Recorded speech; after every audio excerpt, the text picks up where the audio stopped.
Recognized. Thank you. Thank you, Mr. President. Mr. President, people across the country and around the world today have seen the images of the terrible devastation left by tornadoes that touched down in Lee County, Alabama.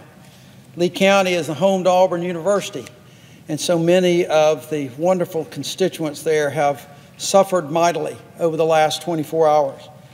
As of right now, we know that 23 people have lost their lives. 23.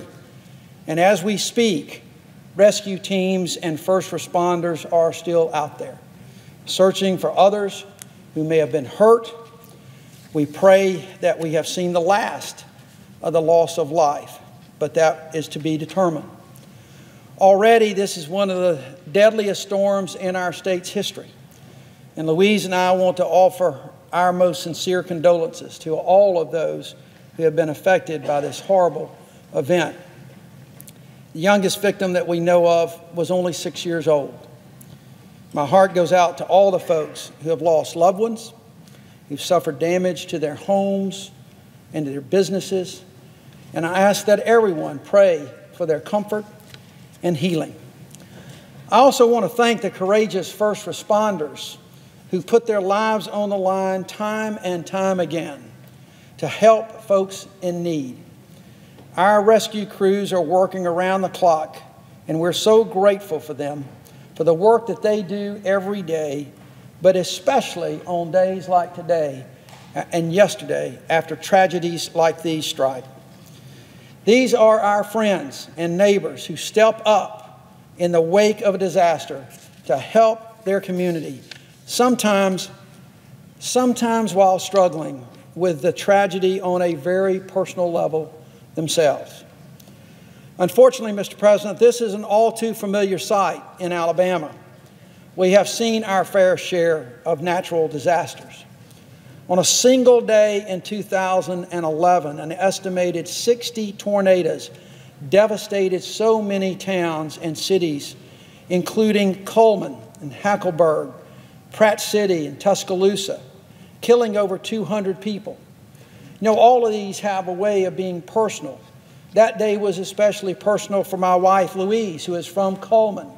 And I was out of town that day attending a judicial conference and called her as she was watching on television how her town was being destroyed, debris flying everywhere, and she could barely speak. She can still barely speak about it today.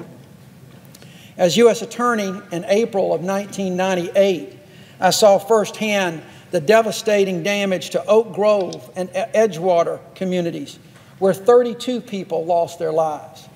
That destruction in Edgewater was especially personal to me because that is where my grandparents lived for so many years and where my parents lived when I was first born.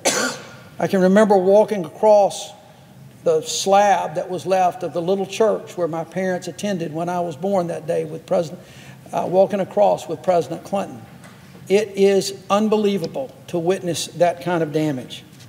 Jacksonville, Alabama is still rebuilding after a tornado severely damaged their city last year, including the campus of Jacksonville State University.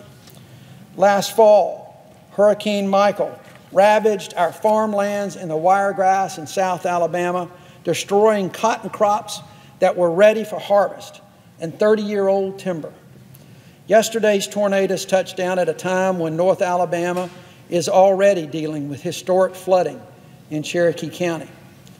You know, Mr.